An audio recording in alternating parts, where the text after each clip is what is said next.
Hello, everyone. So, kind of as promised, we start. We have, I think, about 200 approximately registered. So, let's see how many actually turn up on a Saturday afternoon. Uh, Not easy. It's a commitment, but this course is for people with commitment. And anyone who's willing to devote 2 hours on a Saturday is welcome. And if you're willing to devote your 2 hours, then I'm willing to devote my 2 hours also. So, we're in this together. Before I go on, just a quick check. I'm going to just request everyone to confirm on the chat line that you can hear me particularly and hopefully also see me. So just confirm on the chat line, please.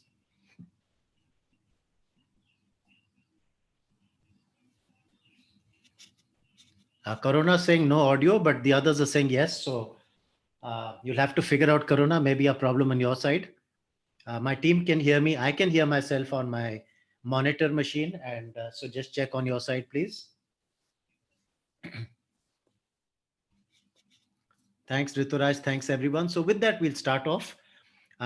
Like always, we typically do a refresher. Thank you, Anil. Thanks very much. Like always, we'll quickly do a refresher. It's been a week. And at the very minimum, people who've attended the past sessions or seen the recordings, I hope at least the 6 stages are embedded in your mind.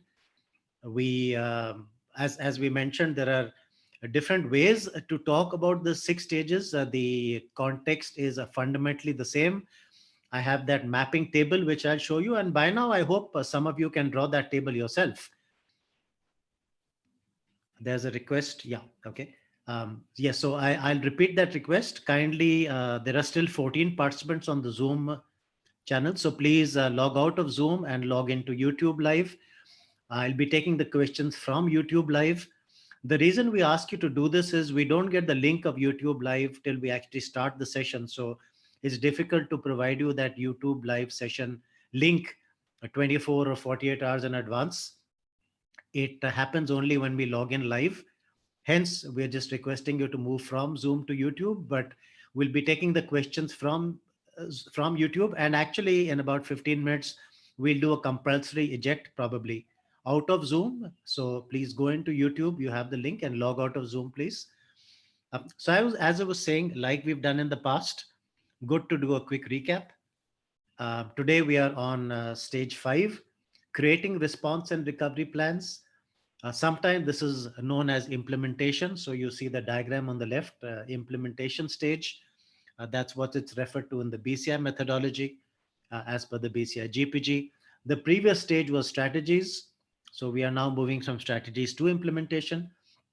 And we explained last time what is strategy. Strategy is a high level intention, desire, target, objective, whatever way you call it. It's more visionary. It's not necessarily thought through in terms of practicalities. It's yes, we will do this, but the how we will do this is what we actually figure out in implementation. So where we left it last time was that we'd figured out what we needed to do. And where does that come from? That comes from primarily from the BI and the risk assessment. In the BIA, we get a good sense of our desired resumption timelines. If we do not resume, then these are the likely consequences. And based on how severe those consequences, we prioritize what has to be started first and what could be started later. Um, so that kind of gives us a direction and an expectation of how we want to plan our resumption. In the same stage, understanding the organization, BI and risk assessment, we also do the RA. And with the risk assessment, we get a sense of what can actually cause the disruption.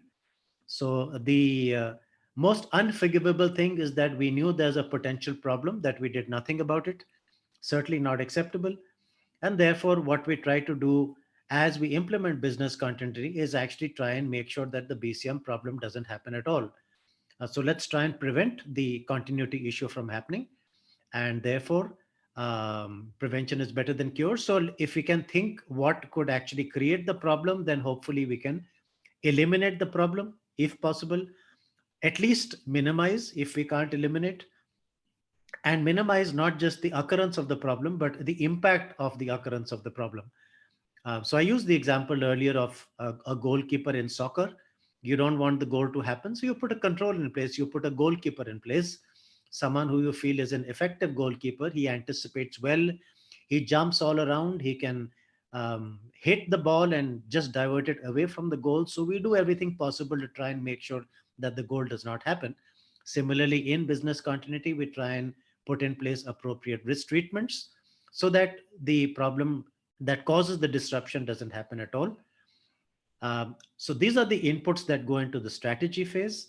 In strategy, we've figured out broadly what we want to do. We get a feeling that it will work. And then we go into implementation. We think this will work. Now let's implement it. So that's the stage we're coming into today. So creating response and recovery plans. I'll quickly do a recap. And I was just thinking the other day, how did all of us learn tables? Probably by repeating them again and again and again and again. And finally, they got embedded in our mind.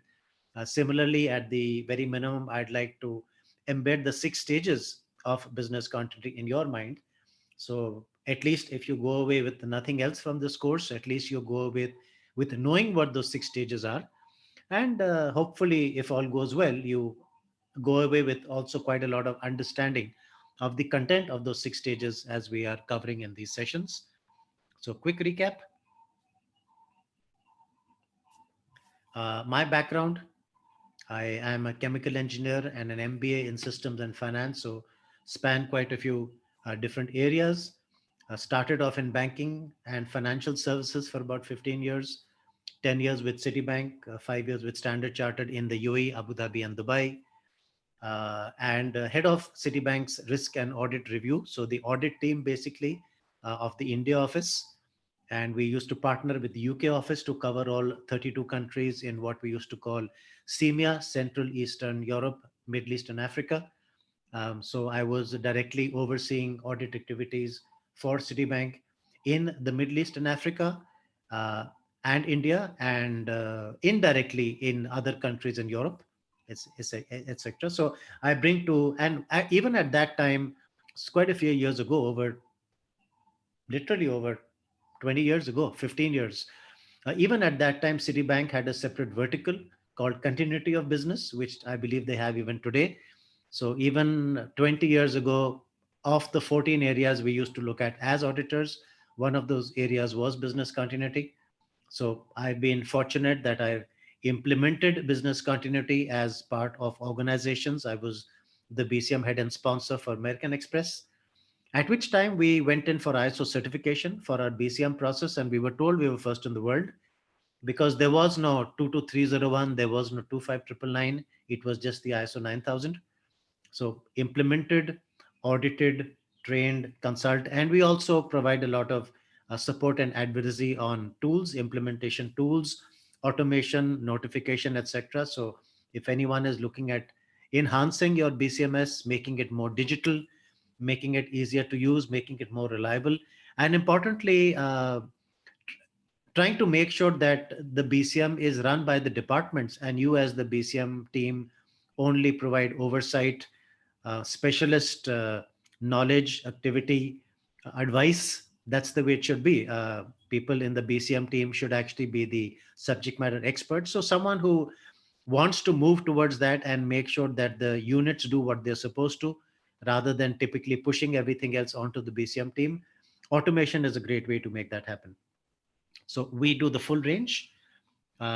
We've been service provider of the year 4 times as per the BCI regional awards, and that puts us into the BCI Hall of Fame. So about 2.5 years ago, we were incorporated into the BCI Hall of Fame in the UK. So Legends of Business Continuity, that's what it's called. A full range of activities that we really do. I'll go fast. You can always see it on the recording. So if there is anything that you need, feel free to reach out to us. Okay. Importantly, quick recap. So the 6 stages of the life cycle, and this is based on the BS 25999 standard for 2 reasons. One is that standard has been withdrawn, it doesn't exist. And it was withdrawn not because it was bad, it was in fact pretty good, very good, in fact. But it was withdrawn because it was substituted by a newer version, which is the ISO 22301. So when a new standard comes out, the old one gets withdrawn. Because it's withdrawn, technically it doesn't exist. It's not used. And therefore, I believe no one would get very upset if I use the diagram that they created. I find it a very good diagram.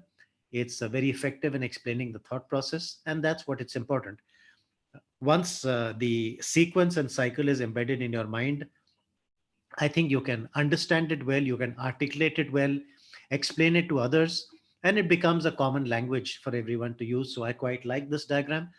I would very much request and encourage all of you to actually try and recreate this diagram. So once you're done with the session, try to draw out the 6 stages, and you may certainly within one or two tries you'll get it reasonably right. And I think that's a great takeaway from the program, just seeing that there is a structure to the whole process. And guess what, the structure makes sense, so it's a good structure to follow. We've in this covered all stages till number 4, sorry. We are doing number 5 today, developing and implementing a BCM response, except I've called it slightly differently, as you'll see. To me, this is a slightly airy fairy language. It's kind of, yes, I'm reading it, but am I really understanding what they're saying? What do you mean by developing and implementing a BCM response? So I've tried to make it slightly more simple and clearer. If you like this terminology, please use it. If you like what I've done, use that. Whatever works, no issues. The same 6 stages. So on the left column, we have pretty much the same 6 stages from the circle diagram that we just saw. Column 2 is the stage name in the BCI GPG. Reasonably one-to-one correspondence, actually. So again, it validates the point I made that the building blocks are substantially the same. The thought process and logic is substantially the same, just different wordings. And the BCI has used some nice wordings, but sometimes if you use something in short form, the full flavor doesn't come through. So the advantage of short form is easy to remember, but the disadvantage is the full flavor doesn't come through. For example, number 3, understanding the organization BI and RA.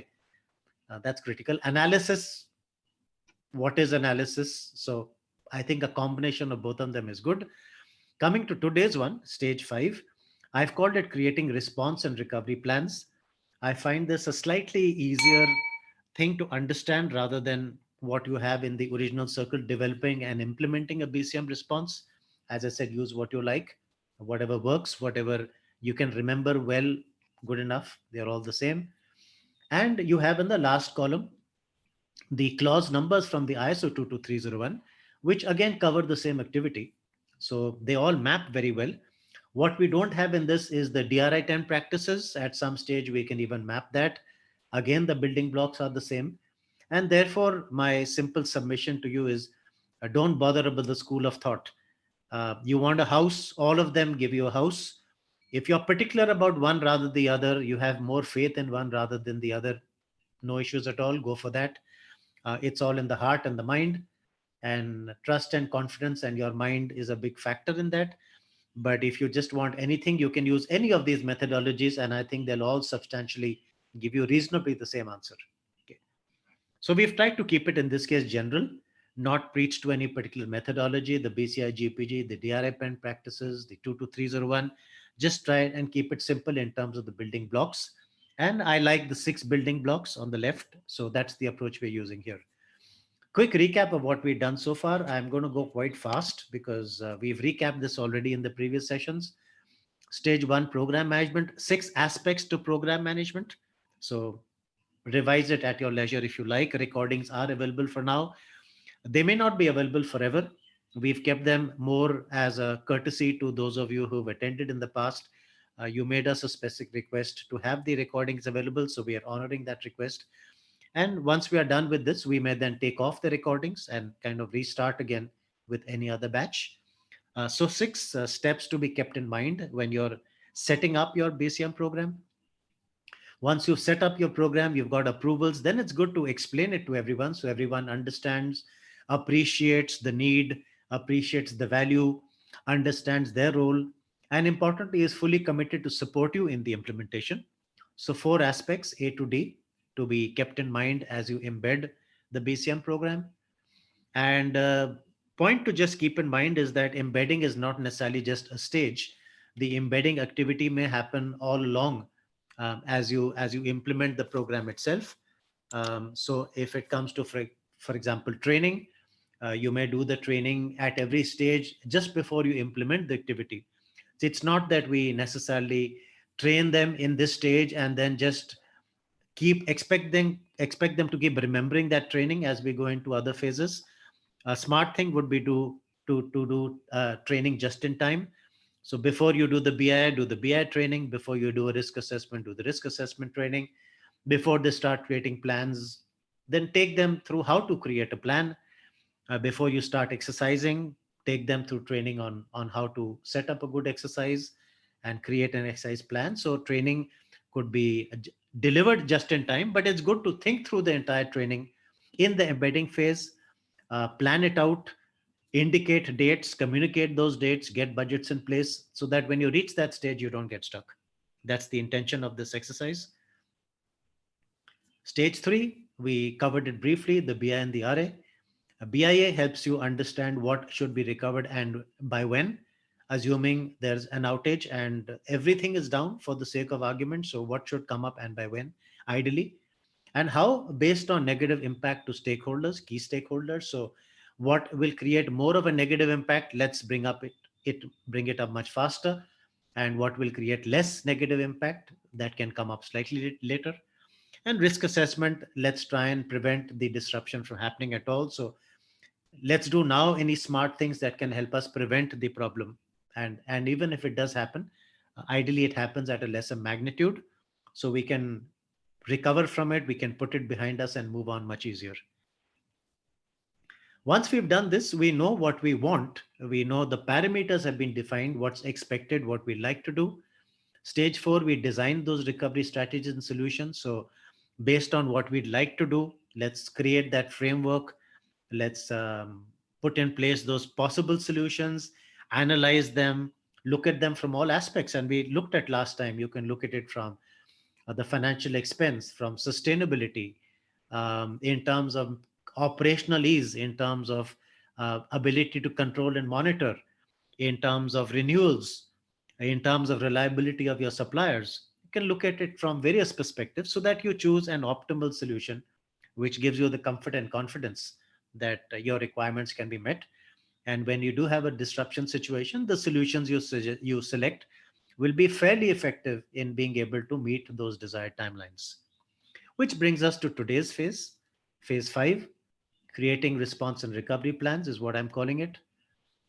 So what do we do here? As the name suggests, and that's why I changed the name to make the name slightly clear.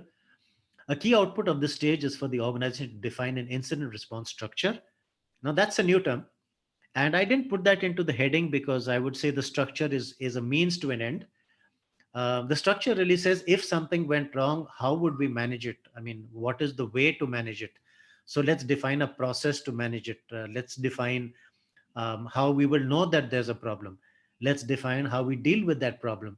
Let's define how someone manages that problem, someone monitors it, someone supports it with resources, updates management on a periodic basis, maybe seeks advice from management, gets their inputs, and make sure that we are steadily and effectively moving towards resolving the issue and bringing things under control as soon as possible. So it's good to put in place a structure. For example, I used the example of soccer earlier. I mean, the captain and the coach and probably the manager, they plan out the strategy.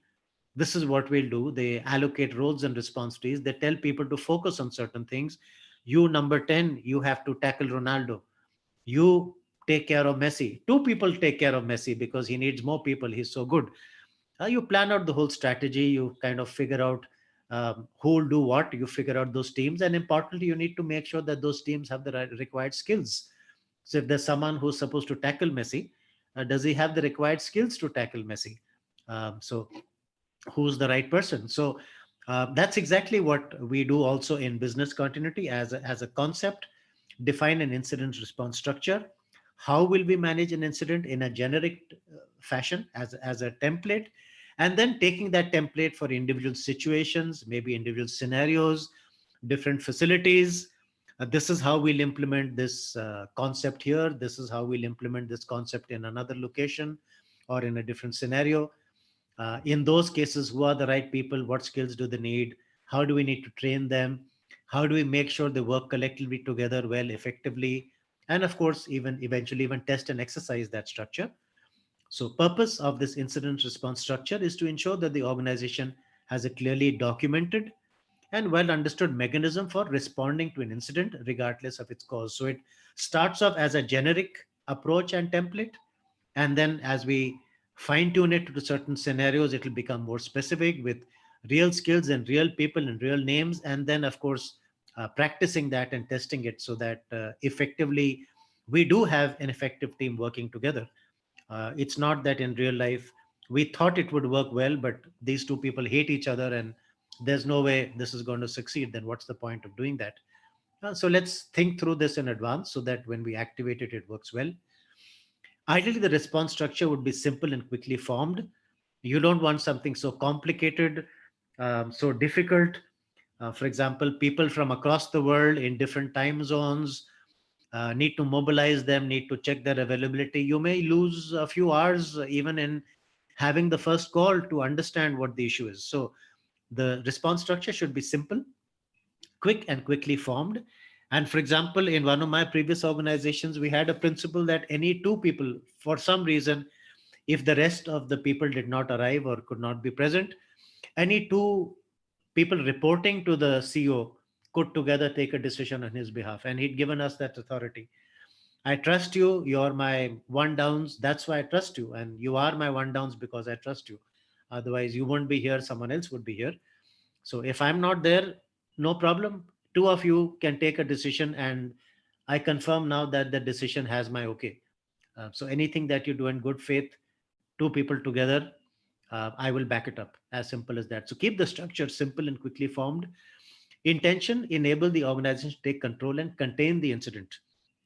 Very important. Contain the incident, bring it under control, keep it from spreading, keeping it from getting worse. Maybe using the pandemic as an example, it seems fairly clear that this originated in a lab in Wuhan, uh, possibly an experiment gone wrong, or some people say even a deliberate experiment to actually destabilize the world and to kind of destabilize certain economies and to create all sorts of stresses and strains so that that could be taken advantage of. And at least there are theories that kind of some countries struggled more and some struggled less, and some knew it was coming and some did. So who knows what the reality is? These are conspiracy theories. But importantly, the intention is to take control and contain the incident. Let it not spread. Okay, it's bad, but let it be bad only a localized area. Let the others be unaffected at least. So at least we could have two processes at the same time. One is unaffected, kind of business as usual, or just implementing basis business continuity, but not struggling with the with managing the problem, but supporting the problem. And the other one where there is a problem which we're trying to deal with. So using a different context, in one of the organizations I was with, uh, there was a financial issue caused by one of the people in management at that point. And so you had good bank and bad bank. Bad bank is where the problem is. Okay, here we need to take certain corrective actions, fix things. But good bank, not affected, nothing to do with this. Let that carry on as much as possible, business as usual, so that at least we maintain a semblance of normalcy, and that enables even things to start getting back okay. And also, even motivationally, it's not all bad news. There is a lot of good news at the same time. So certainly part of the incident response structure would be to try and make sure that the incident does not spread. It can be brought into control and ideally diffused at the earliest. So I think I'd mentioned earlier that per my understanding, fire multiplies per statistics, uh, kind of multiplies every minute 30 times. So you catch it in a minute later, it's 30 times larger, but maybe still manageable from perhaps a small flame. But 30 minutes, 1 minute more, and it's now 30 into 30, 900 times larger. And another minute, 3 minutes, it's 27,000 times larger. Now it's kind of out of control. So if it's maybe 30 or even 900 times larger, probably I can still bring it under control. But now it's into 30 more, and in another minute, 30 more, it's out of control. I do have a video where there's a fire in a real football stadium while a match is happening. So a match was being played. A participant lit a cigarette, threw down the match. There was some dry hay out there. The hay caught fire, and about 4.5 minutes, the entire stadium is blazing. And you can make sure that there's no way this is ever coming into control. The whole stadium, that entire stand burned down. Uh, so, intention of good structure is that let's isolate that and let's act fast and hopefully bring it under control itself and it doesn't spread, which means then even your entire incident can be brought down back to normalcy much faster. Circumstances in which the response team will be activated should be flexible and encourage action. So don't make it so rigid, so straitjacketed that we miss the forest for the trees. We know there's a problem, but this condition is not met and therefore we can't meet. I mean, that sometimes may work, but often may not. So keep it as a concept, keep it as a starting point. And the way I see plans in general, and we'll talk about this more as we go along, is I see them like a Google map. And my question would be, if you're going from place A to place B, does Google exactly take you to the right spot each and every time? And normally the answer is no. Sometimes it takes me to the exact spot, fantastic, 100 on 100. Often it takes me quite close by. Sometimes it takes a convoluted route, but I'm better off with Google Maps rather than not having it at all. Not having it, I can go in absolutely the wrong direction. So, circumstances in which the response team should be flexible, encourage action. Use the plans to get you ideally, if you're lucky and things work well, exactly where you want to be. And worst case, pretty close by, from which you're almost there and just a minor um action to be taken and you achieve your objective. But if you make it so specific and so inflexible and so kind of straight jacketed that it gives you no flexibility, then often I mean, you'll reach 99, but you won't get to 100. And then what's the point? So keep plans in general as flexible. But again, I'd say better to have a plan rather than no plan. And a plan that gets you very close, much better than a plan which no plan, which actually could mean that you're going in exactly the opposite direction. The incident response structure would typically identify one or more teams responsible to effectively manage the situation. So essentially, how do you manage the situation? Could be kind of various ways, possibilities, and as I mentioned, different scenarios may interpret things differently, may operationalize them differently because we are dealing with people and people are different and skills are different and we all go through our ups and our downs. So you could have multiple teams that you need to interact with each other, like a handoff. One team hands off to this one, they hand off to something else, say like in a production line. So the incident response structure should not only consider the individual teams but how they work together. Okay. Objective: when the disruption incident occurs, teams should collectively be able to cover all the three phases. Now this is critical. So you're trying to make sure that this helps you handle the full life cycle. To bring the incident under control, we use incident management plans. Okay. And okay, there's a bit of noise, so just give me 1 second. I'll slightly put it on pause.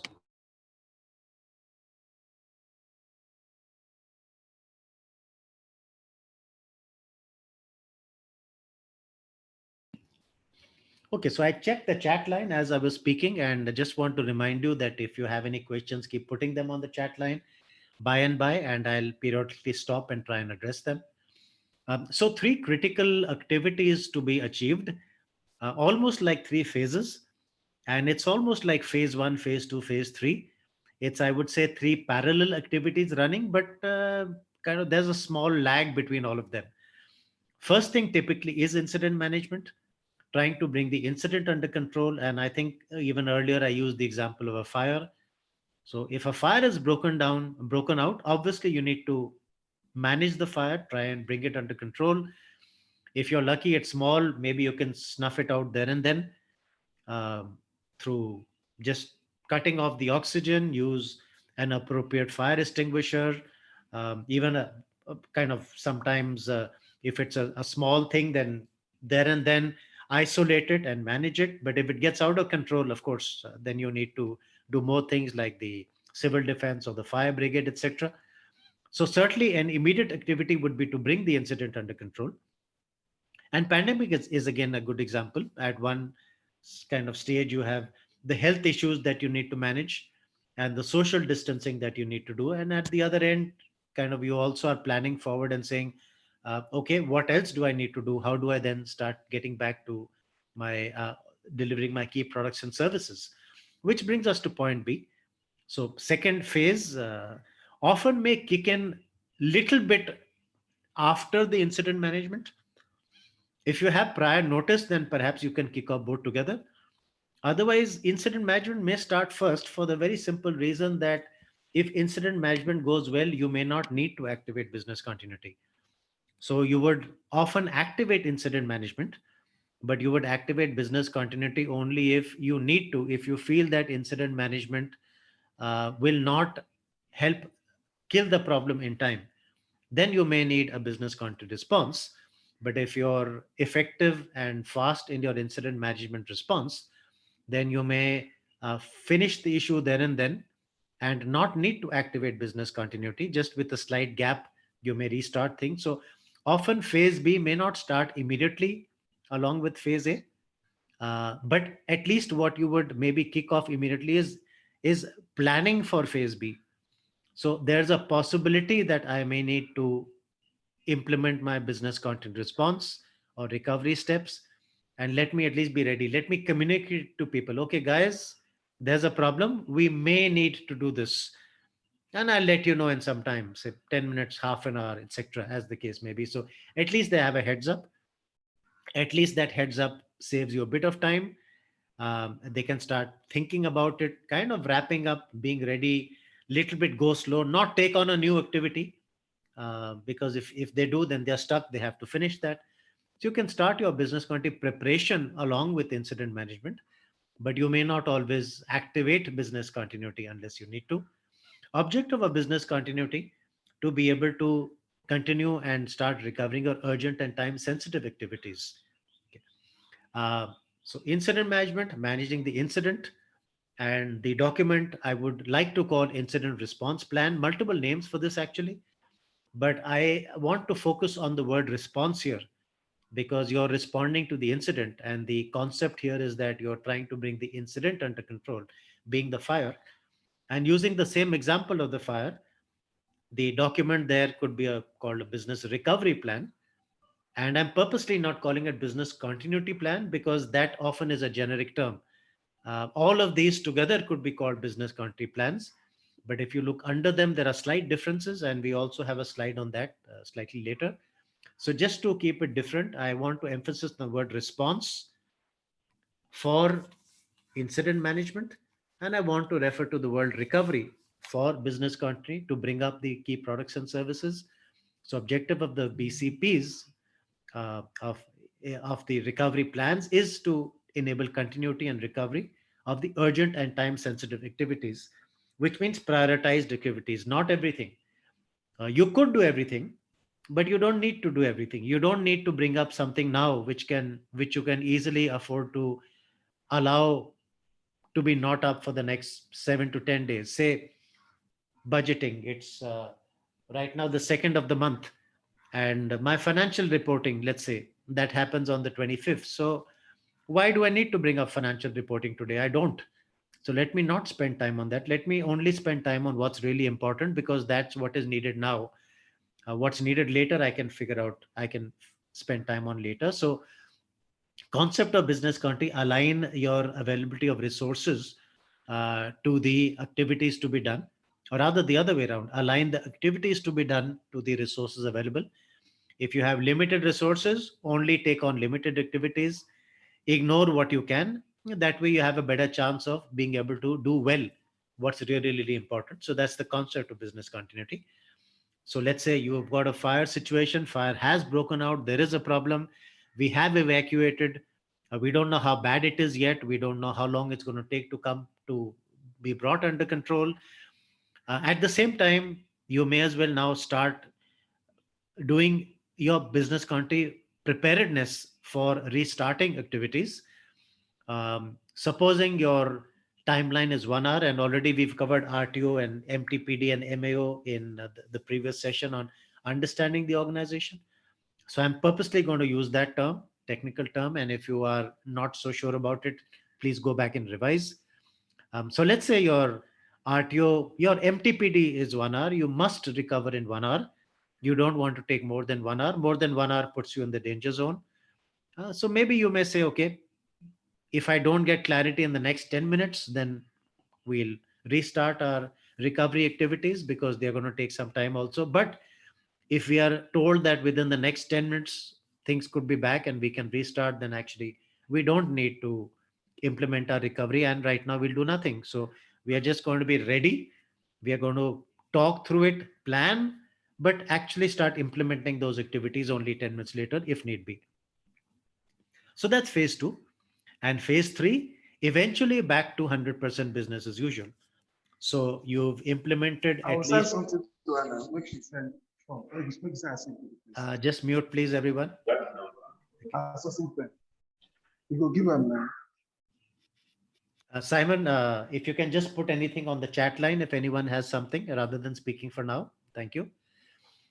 So let's say we've implemented our prioritized activities. We've started recovering those. Um, Two scenarios. One is the situation carries on and we start doing the non-prioritized also. So we even recover those. That's one possibility. Or the situation becomes under control. We start going back to business as usual. And then we can ultimately take on all our, not just the non-prioritized activities, but even the normal ones, but in the fashion that we always did it, business as usual. So think of this as three kind of different arrows, three different objectives, but with a slight phase lag. First objective A, manage the incident. Second objective, start managing and bringing up the activities that you need to bring up really fast based on the lower timelines of recovery, expected recovery, the MTPD, RTO, MAO. And activity 3, eventually even start restoring the non-prioritized activities either from the main site, which means we're back to normal, or maybe from a new site, which means the business continuity perhaps has got extended, but that's okay. As long as the customer is getting what they need, when they need it, they don't really care what we're doing and where we are doing it from. They are more bothered about their service and their activities. So if we follow this approach, we are able to then make sure that over a period of time, everything is functioning. And at some stage, we will then go back to business as usual. So that's the concept of what we're looking to achieve. So at this stage, let's now focus on the nuts and bolts of stage 5, creating response and recovery plans. In this stage, we do two things. So I wanted to kind of make it clear, A and B, like we mentioned the others in understanding the organization, 2 activities, in program management, 6 activities. That way in stage 5, 2 key activities. 1, implement an incident response structure, and 2, develop comprehensive plans and procedures. Okay. What's the difference? We talked earlier about the different kinds of plans. So incident response plans contain the incident, like bring the fire under control, and business recovery plans, despite the fire and despite the devastation that the fire has caused, and despite the fact that the fire has impacted your infrastructure, maybe, and forced you to evacuate, and perhaps even some people who are involved in service delivery are not in the best shape psychologically or physically. So there are challenges, but still we need to at least restart our service delivery in line with required timelines for prioritized activities. So that's the business recovery plans. And normally in plans, we specify the detailed steps to be taken during and after an incident to enable effective response and recovery. During, yes, logically, but why after? Why after? Because we need to kind of roll back. We need to get back to normalcy. We need to get back to business as usual. And importantly, we also need to learn from the incident. So the post incident steps or post recovery steps, as we get back to normalcy, would also be some amount of lessons learned, looking at the incident log, what went well, what didn't go well, what do we need to do differently next time, how any need to improve the plans to do things, change the documentation, improve it so that next time something similar or even something different happens, we've learned by it and we become better and smarter. And while it wasn't a great situation and we'd rather not have had the problem to happen, but since it did happen, at least we benefit from it by learning from it and improving. So some of these are some of those activities which we may want to do, not just during the incident, but even after the incident. So let's dive deeper into both A and B. A being incident response structure, B being the plans. We spoke about in A putting in place an incident response structure. So define the template of a team. How will the organization respond to an incident? What's the structure? How who comprises the team? How's the team managed? What skills do we really need? How do they work together? How do they get to know that there's a problem? How do they solve the problem? How do they ensure that the problem is solved? How do they update others? How do they update themselves? And how do they do this in the best possible manner?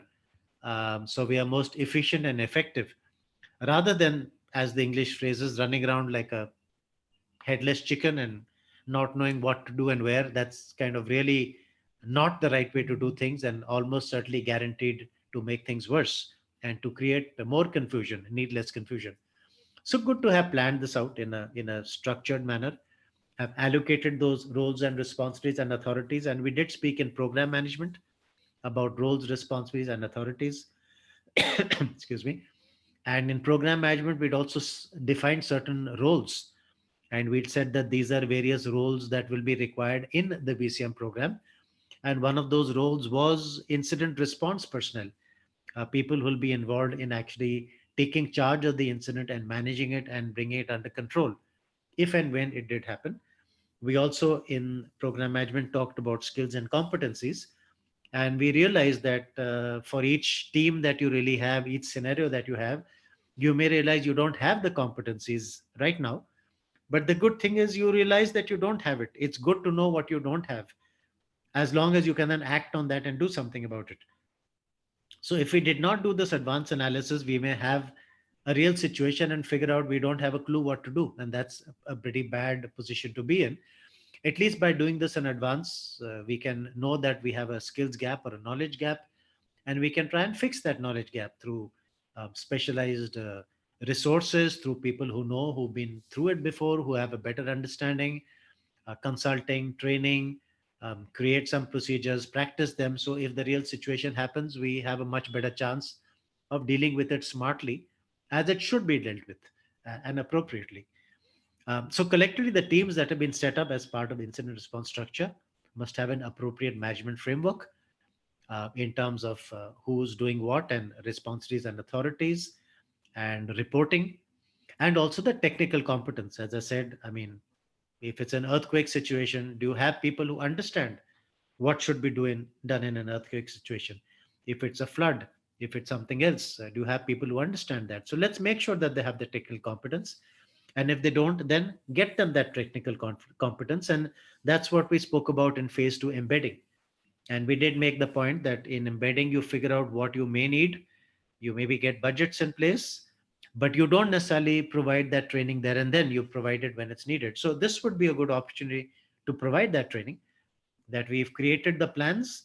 This is what has to be done. These people involved don't have prior experience. And then let's make sure that we find some way to get them that experience and knowledge and understanding so that they can play that role effectively. What are the teams supposed to do? Assess the nature and extent of the disruption. So, how bad is it? For example, if I use the term damage assessment, so yes, there's been a fire, but how bad is the fire? How much does it impact us? How long will we be down? When can we restart? Can we restart from here? Do we need to implement business continuity? So that could be a kind of skill that may be needed. And does that skill exist today? Maybe not. Maybe people have not thought on those lines or have performed this activity. And if it happened in real life, maybe they may struggle. So, a good opportunity to tell them that this role is coming up and define, help them with what they need to. So, try and kind of give them that understanding in some shape or form and perform it a few times and let's learn from that experience.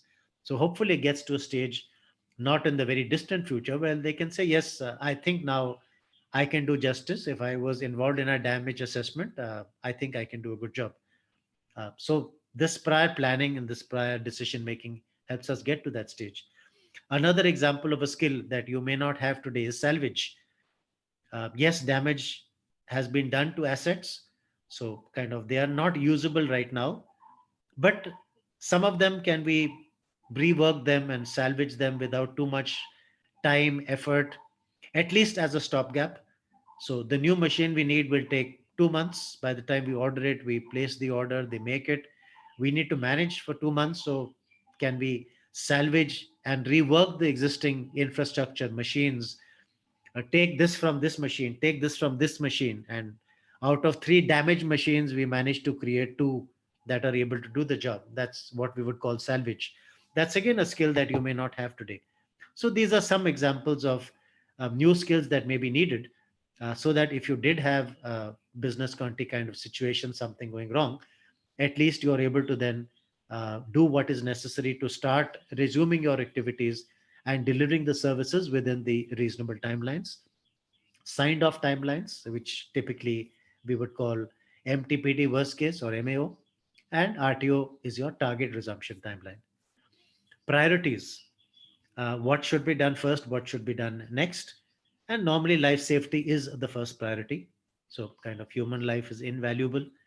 Nothing justifies um having that as a second priority to anything else, even if it meant that you are defaulting on customer commitments, you're taking maybe a financial risk, you're taking a reputational risk.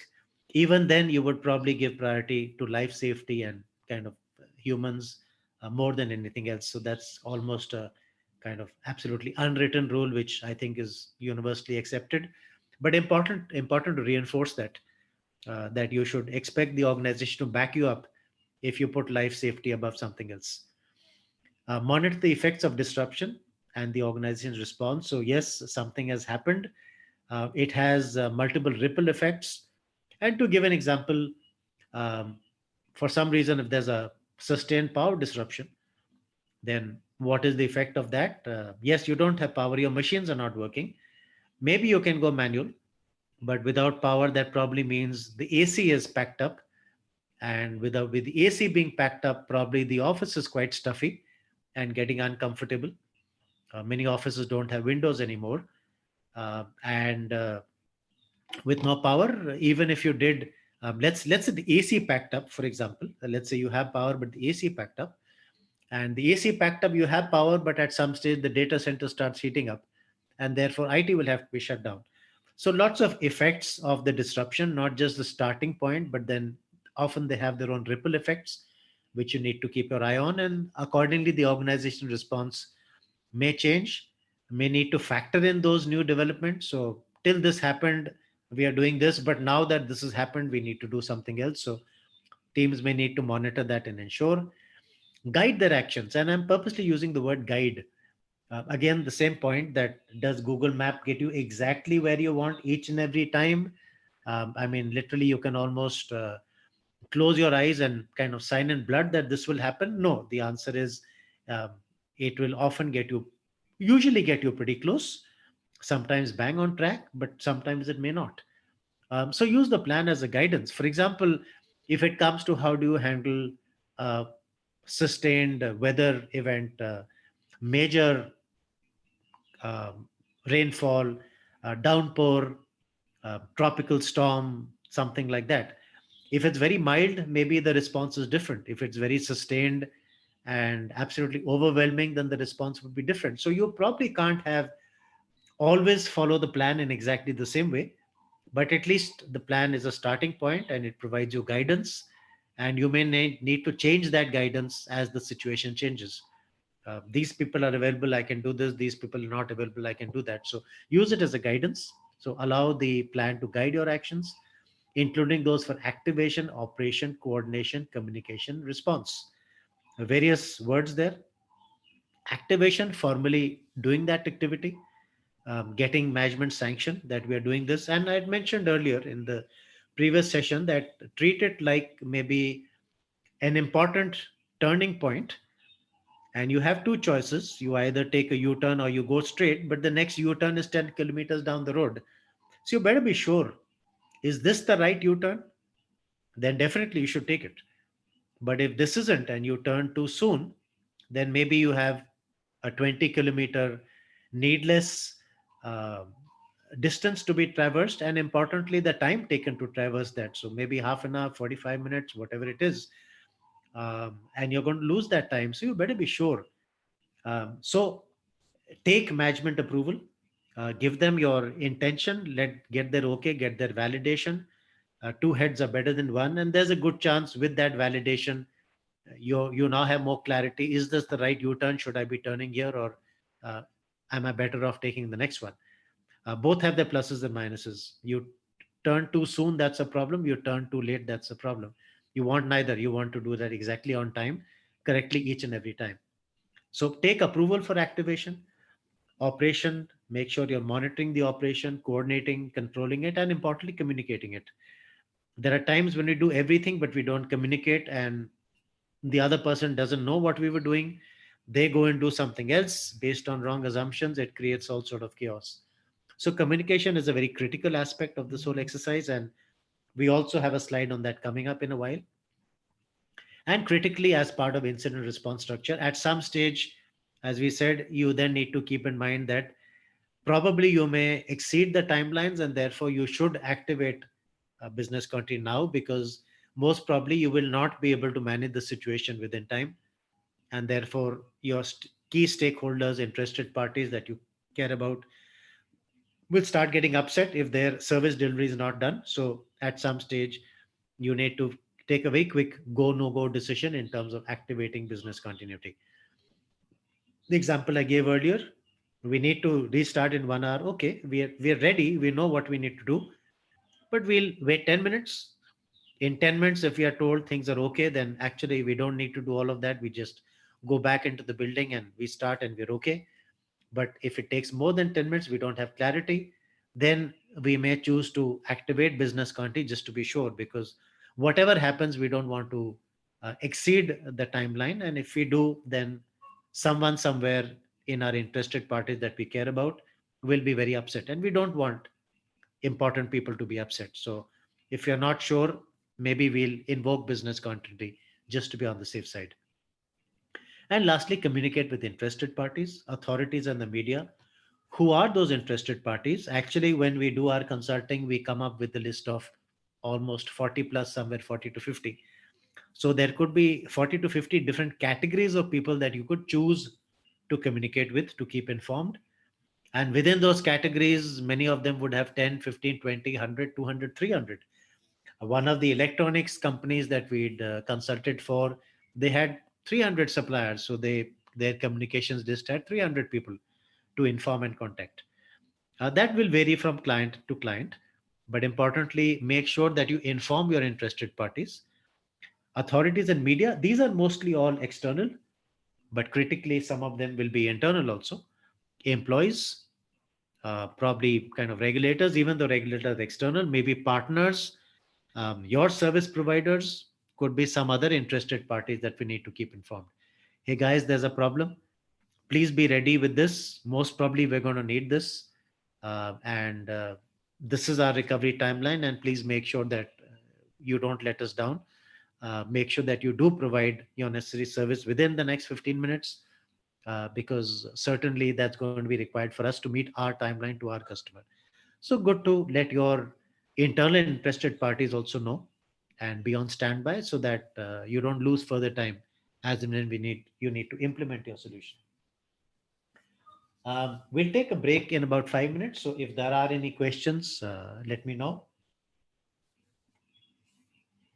So Google, no, there isn't a recap of the last 30 minutes. Sorry. Uh, you can see the recording later, so not an issue. Okay, and that's why we have the recording. So for each team, let's ensure that we've identified people. So what we did earlier, we had the team structure, we had the broad organization chart. So many people. This is what the people is expected from each roles, responsibility, authorities. But then we go one day, we say, what are those actual names? Is it Ahmad or is it Rashid, or is it Rajesh? I mean, let's know who those names are, who are the primaries, who are their alternates. And we've defined the authorities and and responsibilities, but we select these people probably based on their competencies. But can we be sure that they have 100% what's needed to the level that it's needed, including their confidence, decision making, etc.? Maybe, maybe not. We may need to equip them not with technical skills, but with decision making skills, but with team management skills. So let's look at that and deliver what competence we need. Back to the same embedding exercise, we identified the possibility of these things. We said we need to provide some sort of training like this. This is what we intend doing. We don't know who the people are to be trained. We'll tell you later. So now's the time when you say, okay, now I know how the which the people are to participate in that training. So let's get this done. Let's get them the competencies. We will in this stage create documented procedures to guide their actions. So activation, operation, coordination, communication of the response, putting it in place. That's the intent of this whole stage, creating those plans and procedures. And as a necessary, as we said, sometimes in advance, you can let them know that there's a potential problem. Like we've been informed that there's going to be a power disruption tomorrow in our area because a key substation is being replaced and the activity will take about 36 hours. So we've been told in proactively that there's going to be an electricity outage, just letting you know. And the organization then may start to take some smart decisions because you know there's an issue.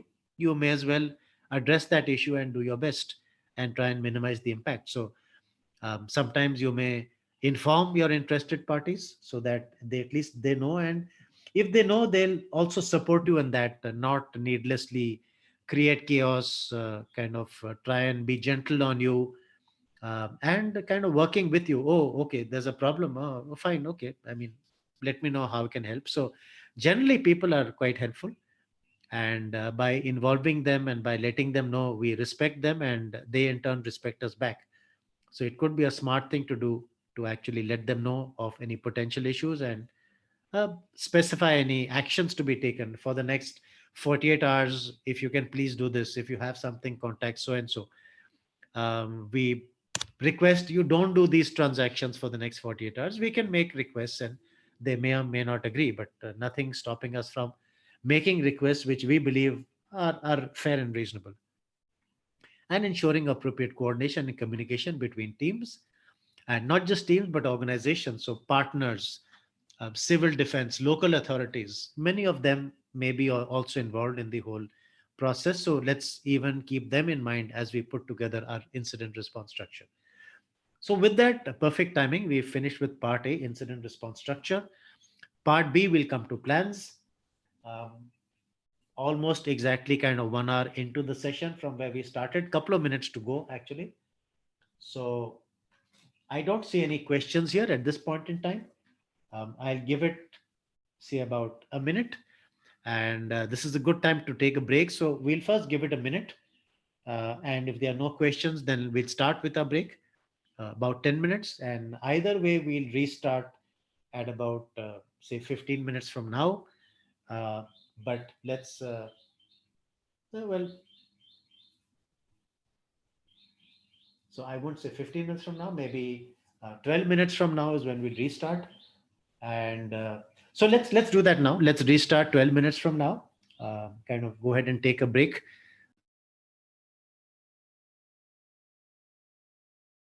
No questions on the chat, so that's both good and bad. Maybe I've been crystal clear. If so, I'm delighted. But I think the key issue that I've been struggling with the beginning of this entire series is that the target audience for this actually is the new professional, someone who's kind of fairly new to business continuity and is looking to kind of just understand more. And in some ways, I get the sense that quite a few people here on this session are people who've been very exposed to business continuity. And that way, I mean, kind of some of you could well be teaching the course itself, possibly. It's just that I guess it's one of those things where you do kind of more and more, and hopefully you get better and better. But I think importantly, the point I did want to make is that the target audience for this is people who are looking to get into business continuity. So someone who did this course, in my view, on a scale of 10, would not end up being an expert. But I'd say on a scale of 10, you should reach a level of, in my view, somewhat like maybe 4 or so at the end of this. Still many more skills to be learned, practical exercises to be done, familiarization with documents, filling those documents, knowing what the documents are, what the contents are. So lots of things to go up the curve. So that's actually the intent and the target audience. And with that target audience, I expect that probably we would have kind of many more questions. I've shared the slides. It doesn't seem to be coming through. So just I'm going to stop share and try again.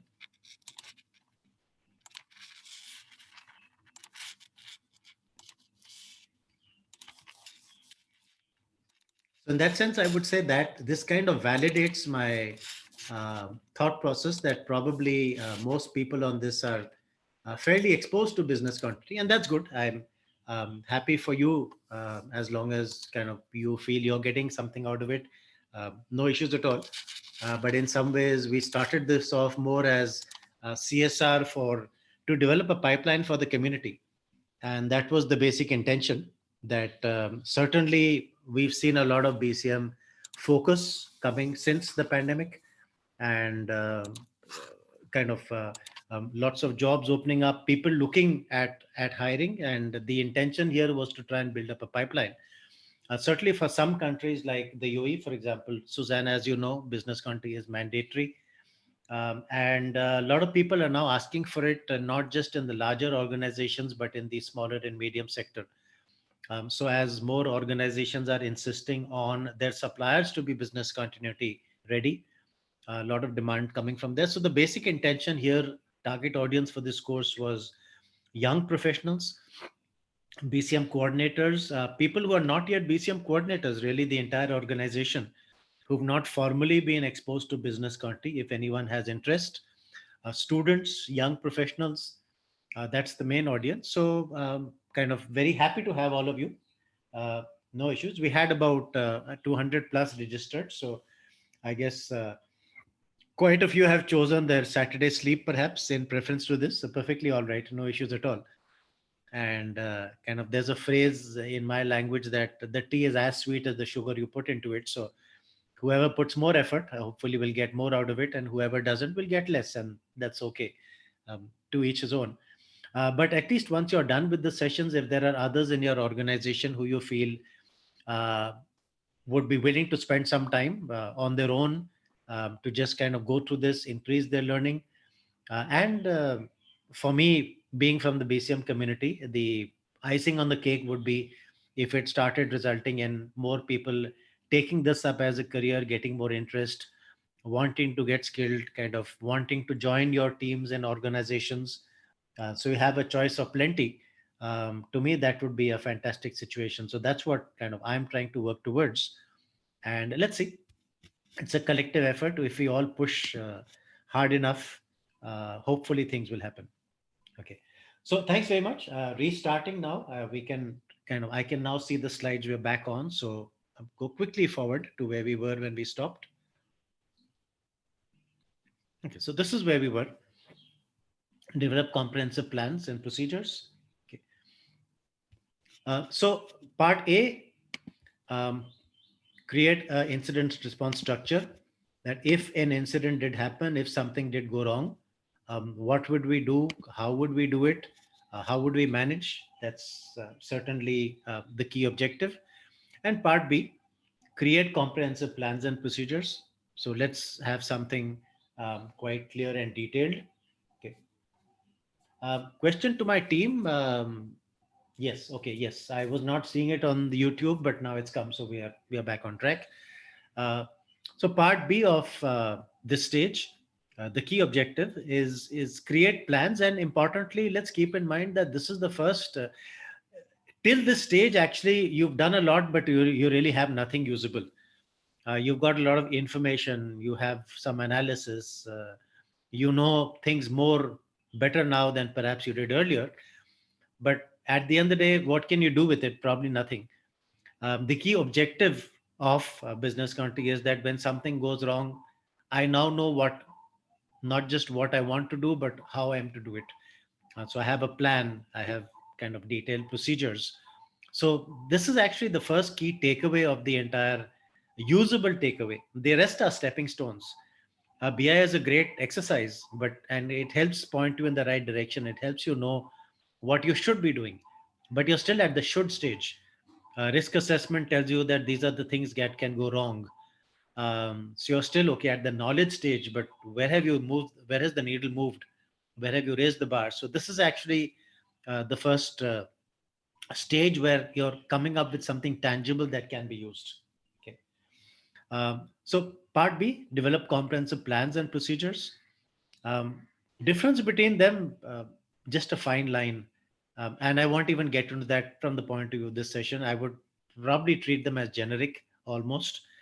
Probably procedures are more kind of detailed, activity based.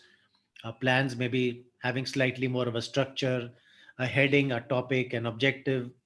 Kind of we can build those nuances around them. So let's take them as generic, as just plans in general. Plans and procedures is the term used by the ISO 22301. So kind of we've just maintained that here. They need to identify, document, and communicate the detailed steps, priorities, responsibilities, and resources that will be needed during and after an incident. So, kind of, let's be pretty clear that during the incident, this is what we need, and critically, resources. Now, where does this come from? This comes from the BIA. You did in the BI identify, as we did in the BI, there were 5 key elements that you look at in a BIA. All product service activities performed by the unit, the prioritization of the resumption. So, what are the desired resumption timelines, and prioritization based on those timelines. So, shorter timelines first need to be started first, longer timelines can be done later. So, that's part two.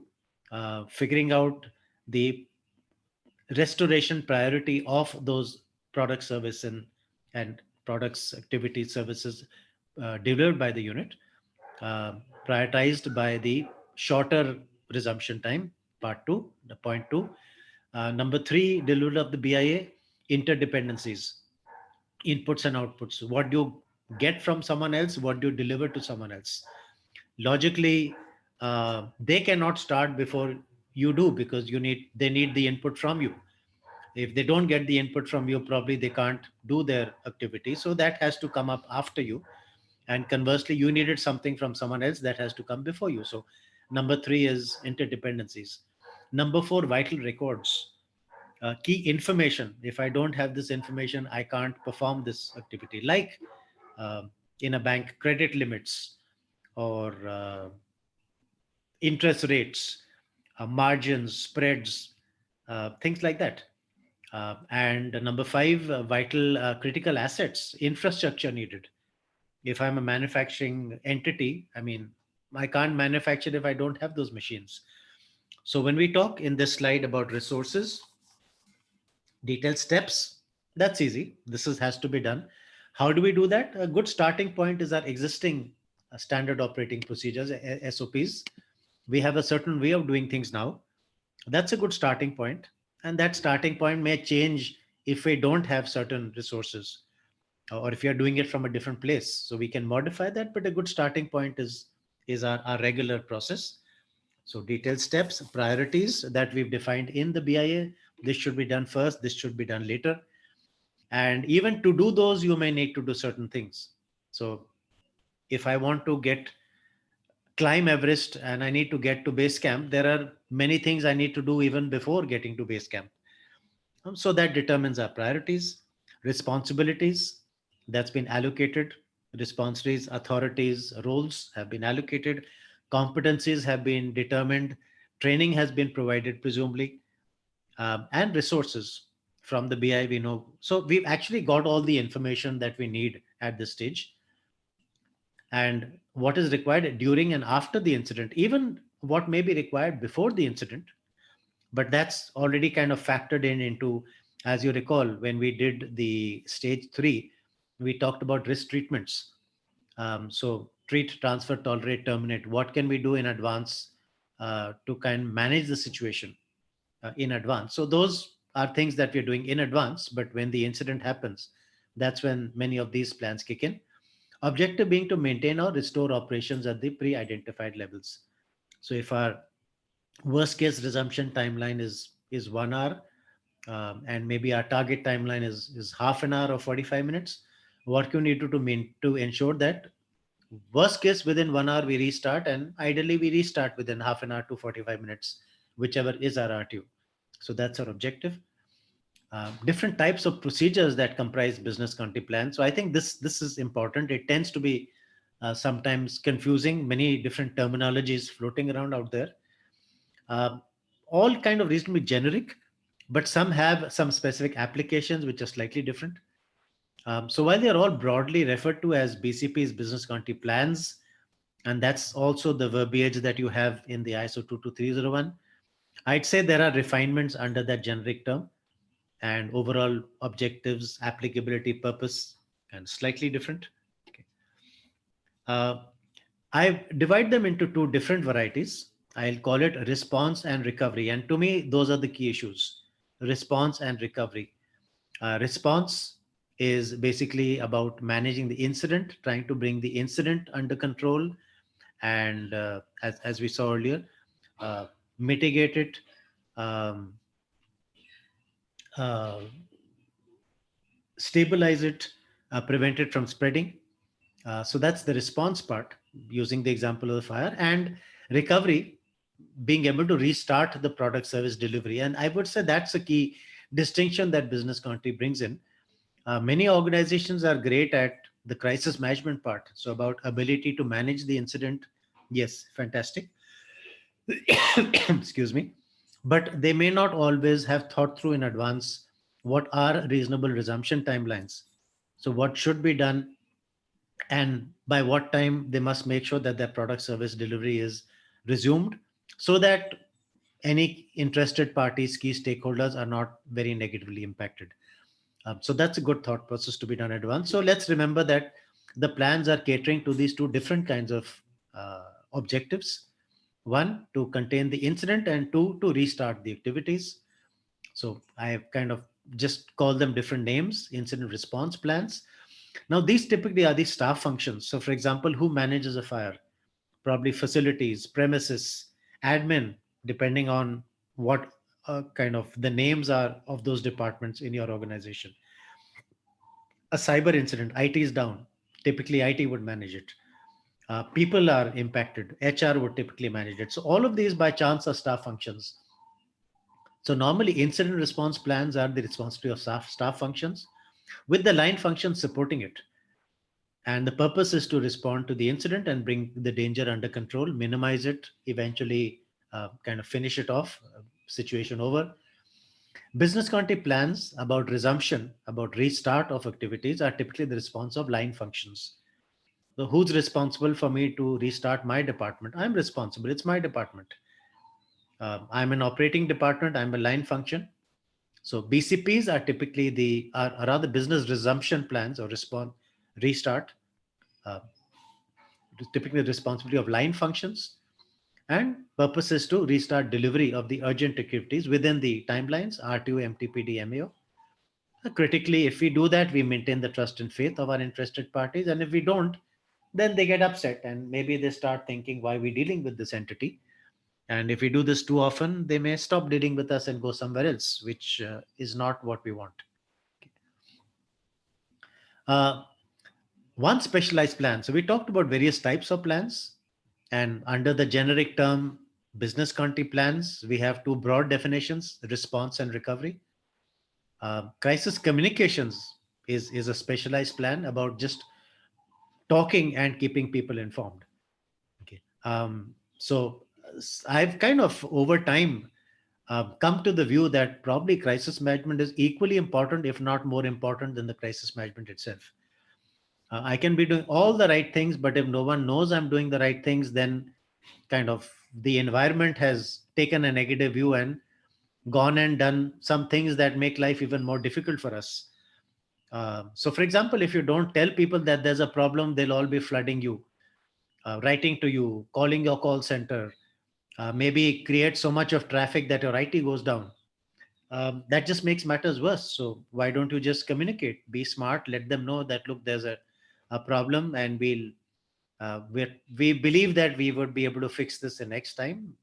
If you have an estimate, something to reassure them, something to basically saying, "Don't call me, I'll call you."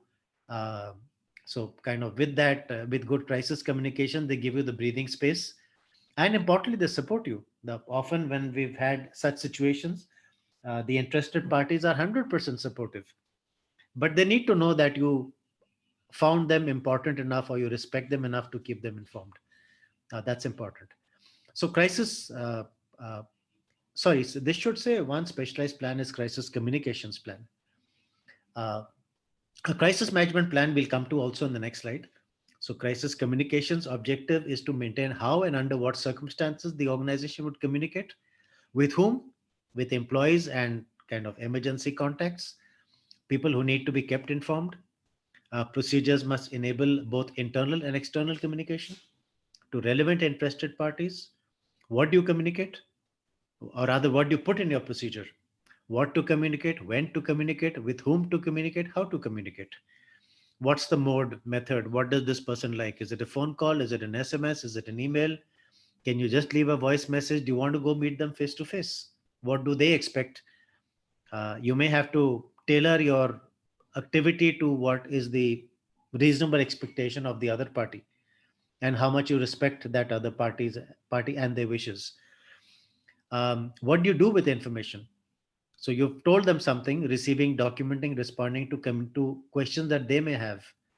Okay, maybe plug into a national risk advisory system or equivalent. So is there some way to figure out or what the other people are doing about this? How's the situation shaping up? Like a weather incident. Okay, the tornado is moving this side. Okay, how do I keep track of it?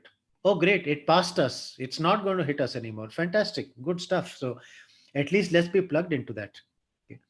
Availability of means of communication. What happens if your disruption takes down the means of communication? It's an important activity, but you can't do it. Your telecom provider let you down. You don't have a backup. Your telecom provider is perfectly okay, but your own systems are damaged. So a critical element is how do I keep my communications going during such an incident? So another important thing to think of and keep in mind. And I hope as we see this, we all get a sense that this is worth doing in advance. That's why business continuity is done well in advance, because when a real incident happens, you probably don't have time to analyze these issues or to do something about them. Structured communication with emergency responders. Emergency responders typically have a direct human life and safety connotation. It's an emergency. The word emergency itself connotes human life and safety. And literally, few seconds or minutes can make all the difference between life and death. So you do want to make sure that in such situations, life and death situations, you manage your communication well.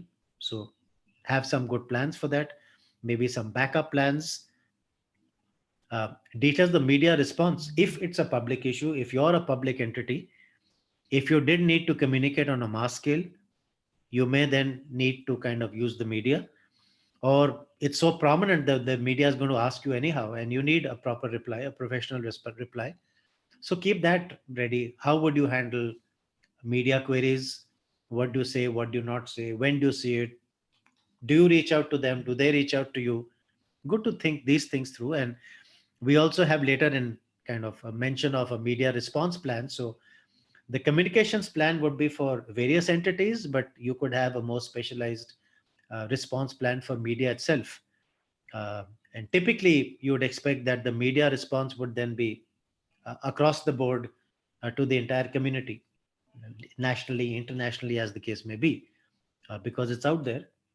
So, all the more important that if something can get communicated to so many stakeholders, literally across the world, worst case, then make sure you're doing the right things and kind of doing them the right way. And maintaining a log, not just for crisis communications for anything, but recording details of the disruption, actions taken, decision made. Why do we need logs? For learnings, for kind of a postmortem, for just confirming to ourselves that we did the right things in the right way. and being comfortable as an audit trail, as in terms of incident management. And remember, a real incident is like an exercise, except that you didn't plan it out like you do an exercise. You in an exercise, you create a test plan, you kind of plan it out, you schedule it, you brief the people, and then you see how it goes, and you have someone monitoring and observing and taking notes and etc. So you can do all of that. The only difference is that a real incident was not planned, maybe was not anticipated much in advance, but it happened. And if it happened, you may as well learn from it. So do all the things that ideally you would even in a test. So record details, actions taken, decisions, and use that for your own learnings. Okay. So that's a kind of a crisis communications plan. And as I said, a crisis management plan, different variation, something that the crisis management team would use. And the crisis management team typically is direct top management. So crisis management plan typically is what top management utilizes for them to be able to take decisions. So yes, they are great at what they do. That's why they are top management.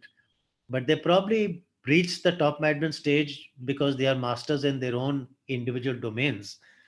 It doesn't mean that they've managed unfamiliar situations or they will automatically be able to manage unfamiliar situations marvelously well. All of us kind of go through a learning curve. So many managements actually reach out to organizations like ours or others and say, help us get it right.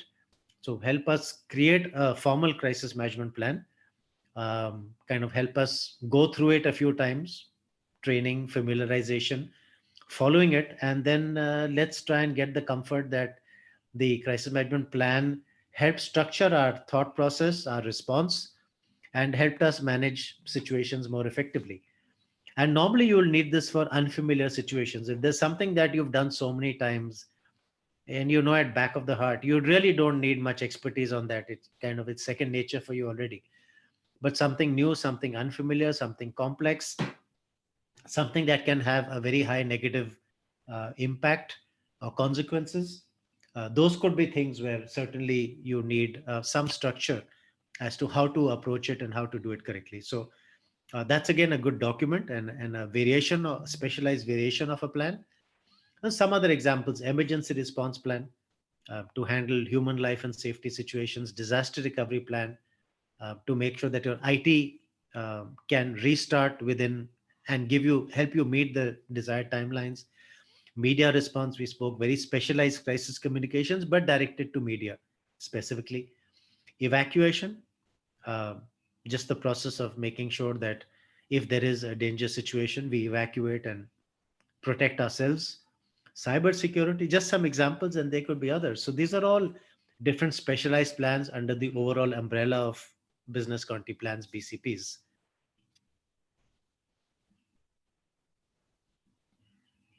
Quick reminder, any questions, kind of let me know. None so far, which is not a problem.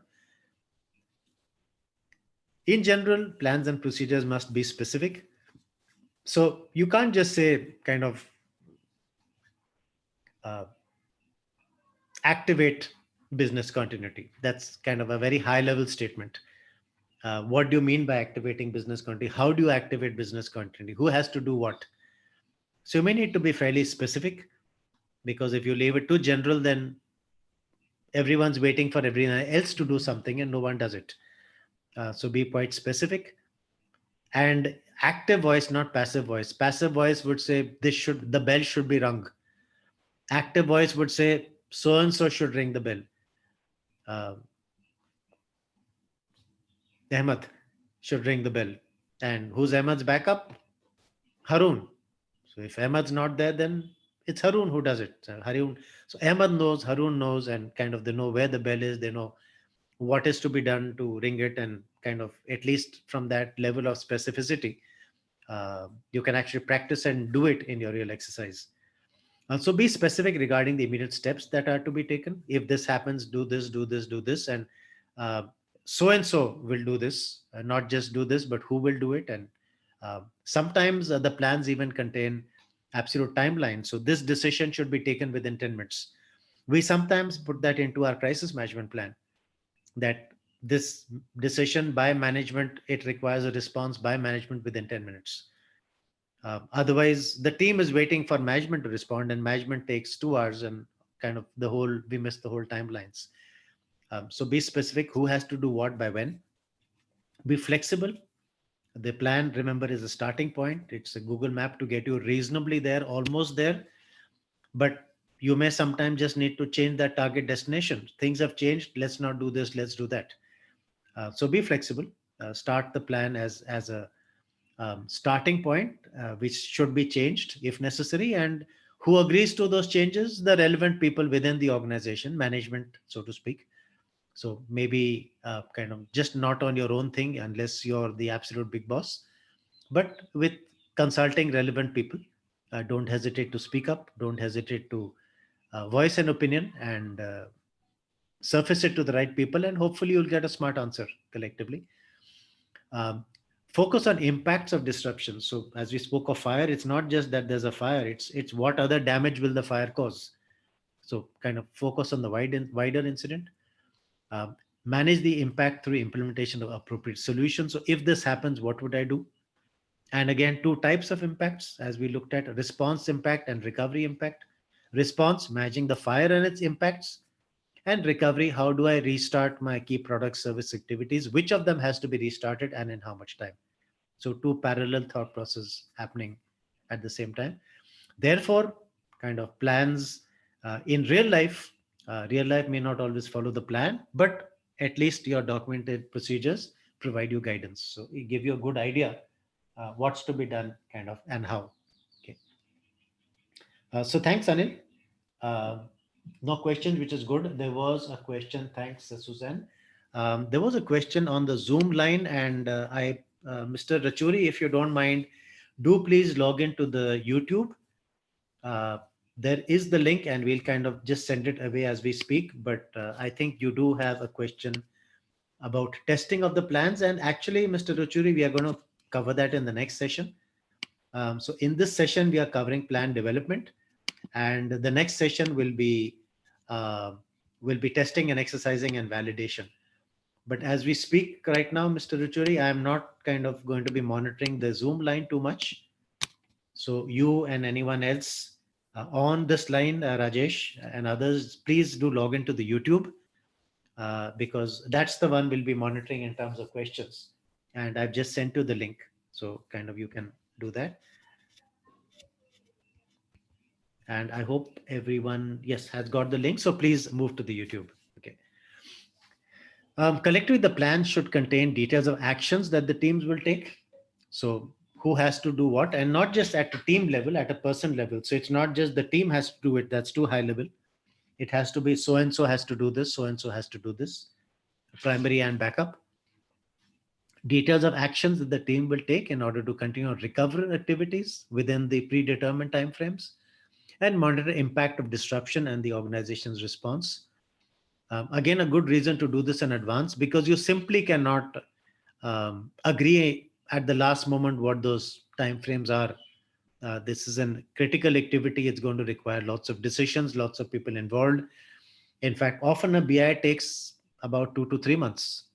There are many organizations that take 2 to 3 months to come up to those decisions. So if you left it for the last moment when a real incident happened, almost certainly there would be lack of clarity, and with lack of clarity, uh, it would be a pretty ineffective response. Let's put it that way. So it's good to be crystal clear in advance. This is what has to be done. This is by when it has to be done. This is how it has to be done. This is who has to do it. With that, you have a good chance of coming up with a really professional response. Okay. Plan should contain a reference to predefined thresholds and processes. So again, we've talked about having the steps agreed in advance and thresholds. For example, we talked about time threshold. We said if I don't get clarity in 10 minutes, then I will activate my response. There could be level thresholds. This has to be done at 80%. This has to be done at 60%. IT often would have their own technical expectations in terms of response time and kind of data and the number of activities or applications that are restored, etc. So let's be sure that we have clarity on those expectations in advance. Procedures to enable delivery of products and services at agreed capacity. So we've put, and where does the capacity come from? Again, in the BI, we've discussed this. MBCO, kind of minimum level, minimum business continuity objective, discussing in advance as to how much will be delivered. So that's your capacity as a starting point. And over time, normally you would increase that capacity and eventually get back to 100% capacity. So the MBCO is just the starting of capacity. Over time, you would have, I would say, further, not MBCOs, not minimum anymore, but keep increasing the MBCO till eventually you're at 100%. Okay. Details to manage immediate consequences of disruption. And that's a good one, including welfare of individuals. So let's just assume there's shock and trauma around. Okay. Maybe a fire situation, maybe something else, explosion. Maybe people just got overwhelmed. I mean, nothing happened, but they just got overwhelmed. It happens. And kind of the pandemic has seen plenty of cases where people just kind of crumbled or just kind of lost track of what is important, or just lost motivation and kind of the will to live. So often the situation may require a handling of the individuals in terms of just mental health. Okay. So details of consequences of the disruption, keeping in mind people's mental situation and psyche, etc., and their mental constitution, their ability to be resilient themselves as people, or to take charge in a situation like this, or to motivate others. All of those are important things to keep in mind. Further loss unavailability. So that's what we talked about, containment. So we try to make sure that when we respond, we contain the situation to prevent further unavailability and loss. At least whatever's happened, let it stop there. Let it not happen more. And other impact on environment. So as the situation becomes worse or spreads, or even you stopped it there, but it kept getting worse. Say Deepwater Horizon being an example, huge environmental impact. All of those things must be kept in mind. It's not just the very, uh, I'd say, commercial revenue implication of the business. It's all implications, be it people, be it environment, be it anything else. So don't just look at it in terms of your narrow company expectations. Okay. What do plans typically contain? Kind of standardized, some structure to it. So in some ways, that's what I was saying. Possibly if you looked at plans versus procedures, these could be maybe some of the detailed differences.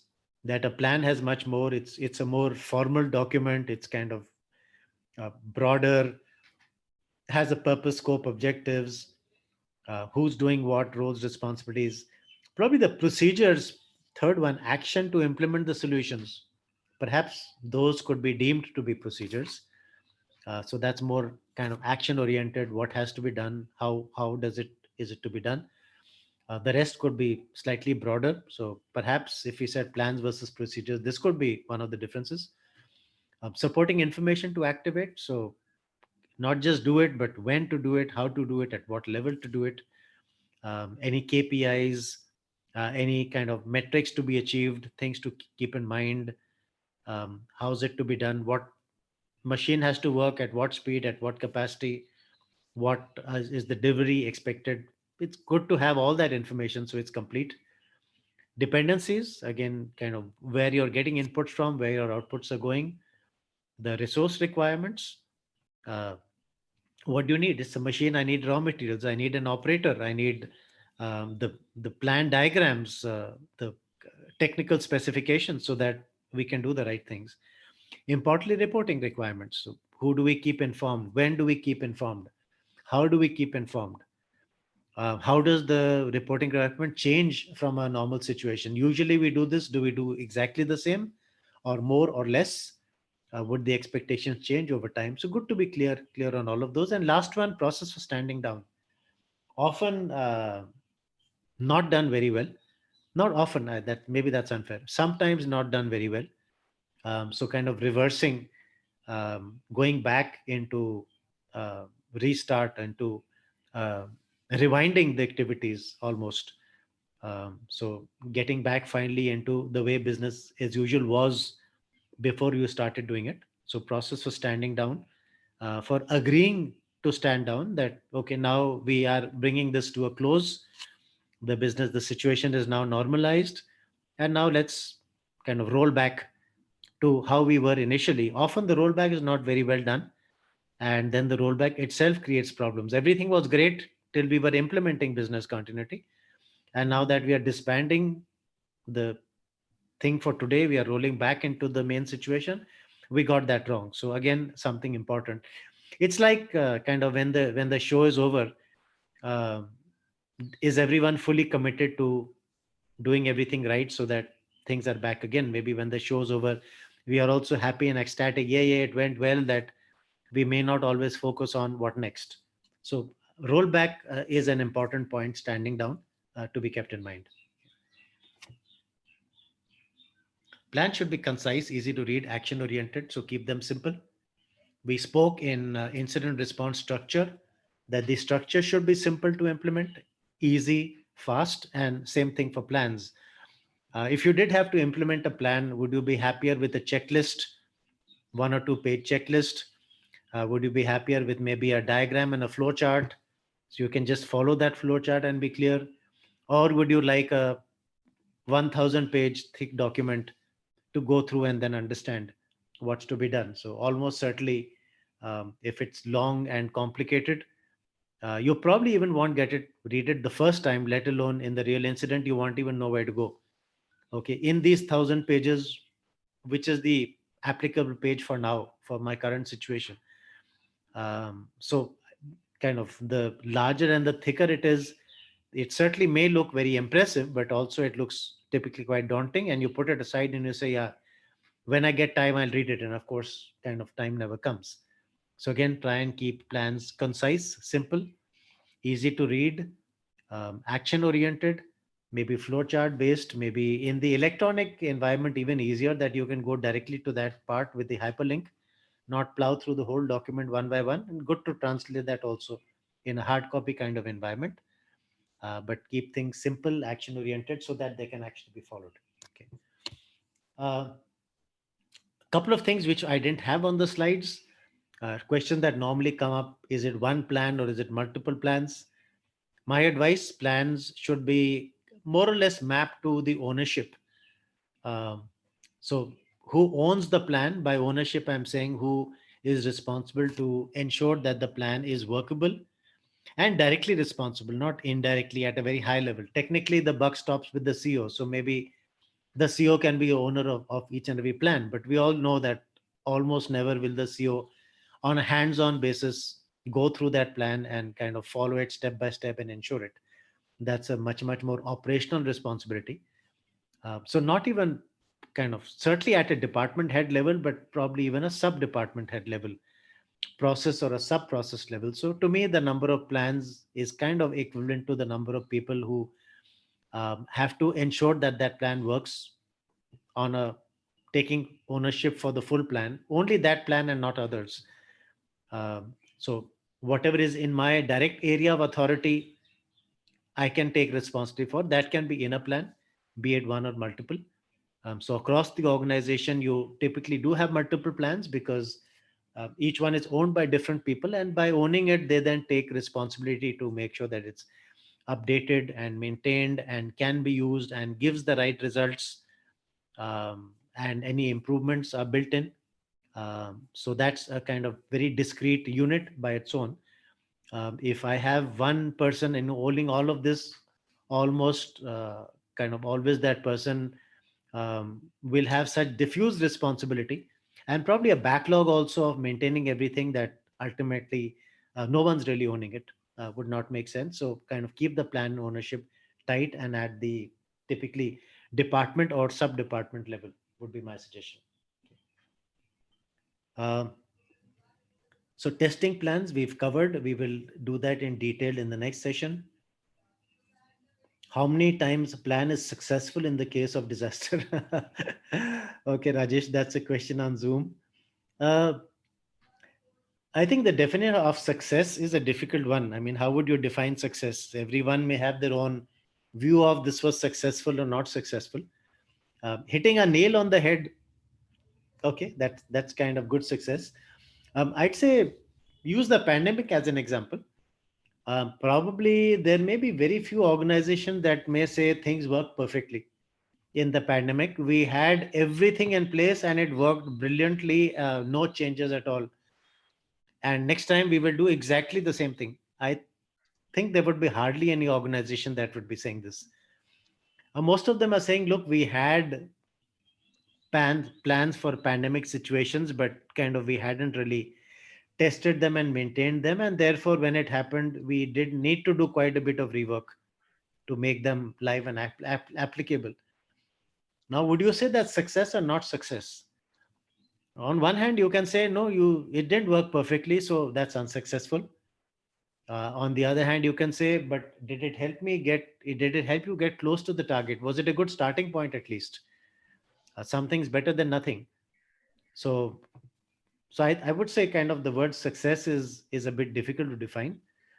Um, to me, a good plan would be one where um, within one or two cycles, I mean, at least by doing it the second time, you should be then able to sleep easy and say, look, I think I'm all right. I'm pretty close. If something happens, I can manage. So maybe the definition would be more intangible, um, survey based. How comfortable are you that this plan can meet your objectives without significant rework and help you meet your timelines? If I said very comfortable, then probably it's successful. And if I can say I'm not at all comfortable, confident, then maybe it's a pretty bad plan. So global success rates in general, Rajesh, business continuity wise, honestly, I find very little data available. It doesn't get often reported in the press. Things are internal very often. And often because kind of there's negativity in terms of things went wrong, it's not also reported very much. So what reported gets is the external part that someone saw. And in an iceberg, 10% is external and visible, and 90% is below the surface and not visible.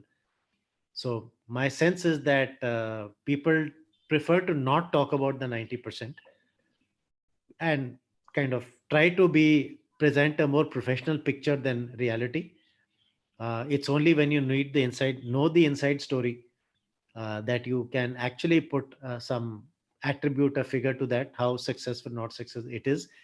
And unfortunately, most of those inside stories are governed by NDAs, where you're not supposed to kind of talk about anything you've seen or heard, as if it never happened. So kind of becomes a bit difficult to comment on it.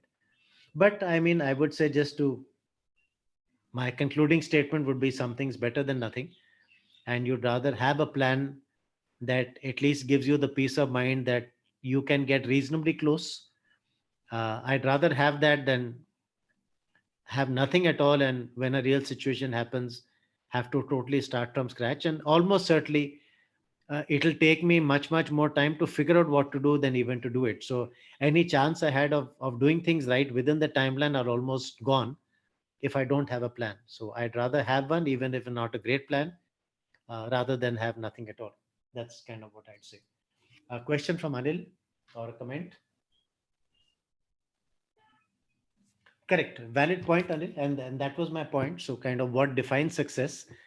And yes, you're absolutely right. Um, 80% connect. Great. So let me throw you another parameter. 80% connect in how much time? 5 minutes, 10 minutes, entire call tree to be done in how much time? Half an hour, 15 minutes, 2 hours. So very valid point. And if we can specify some of those expectations, then at least we know what we are working towards. And if that's going to be the expectation, why keep it like a surprise when the test is done? Why not communicate it in well in advance? So kind of this is what we'll be looking for you to achieve. And I'm giving you all the time in the world in advance. So plan for it and make it happen. They're all good for everyone that we kind of met the plan expectations. So agree with you fully. Specify those parameters, make it clear that that's what people will be judged against. Maybe have some nice reward recognition if we met that parameter, and including a parameter for improvement. So 80% this time, next time 88%, next time 95%. So you did 88% this time, great. but I'm looking for more next time. So if we are able to build that over a period of time, and that's where it kind of, when we talk about test and exercise program, the standard makes a point that try and make sure that over a period of time you've done everything. So you probably don't have the bandwidth and resources. I mean, you may need to kind of literally shut the organization if you intend testing everything today. It's not very practical. So you do it over a period of time, you schedule it, and you can set those parameters today itself. Year one, I'm looking at 80%, as you said, Anil, absolutely correct. Year two, I'm looking at 88, year three, 95.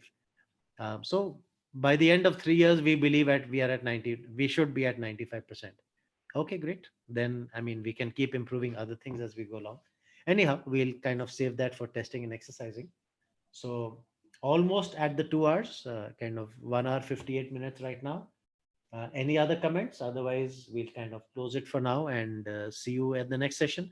Uh, Request you kind of, that's the other reason we asked you to come on the YouTube line. So kind of do please put your likes out here if you liked it, and if you didn't like it, put your dislikes out here. Good for us to have a mirror with which to kind of know what we need to do for future sessions. We are trying to make sure that we reach out more and more to the right community, which is, I would say, young professionals, people looking to understand what is this animal called business continuity. My big concern at this point in time is people will say kind of confuse pandemic with business continuity. Business continuity is a situation where people are unwell. Um, Kind of that, I think, would be a very narrow view and a very wrong view of business continuity, actually. So the other reason I'm kind of try and propagate this as much as I can is try to make sure that people understand that the pandemic is a very unlikely and a very rare business continuity kind of situation. That's why many people who were good at BCM were also caught a little bit by surprise. But BCM is just about any outage, and usually it's a facility issue. Maybe IT driven, maybe kind of facilities driven, maybe weather driven, as the case may be. It's not so much a people availability issue. So kind of that slightly, it does happen from time to time. There are cases where the entire team of an organization has walked out and gone and joined competition. Those things tend to happen. Or where planning has not been good. So maker checker are not available at the same time. So things are stuck. Those things do tend to happen. But the intent here was, while pandemic has created a lot of visibility about business continuity, try and make sure that we can use this as an opportunity to just educate a lot of people and bring them into the business continuity fold and pipeline. So two quick requests. If you haven't done the like or dislike, please do that. And importantly, please try and circulate this to improve your pipeline within your organizations or within your kind of circle. As I said, students, young professionals, even BCM coordinators may be already at this level. So it could help clarify, but they're already partly there. But people who don't have much exposure, I think that would be the ideal audience. Okay. So thanks so much, everyone. Thank you for 2 hours, giving me 2 hours of your Saturday afternoon. And with that, we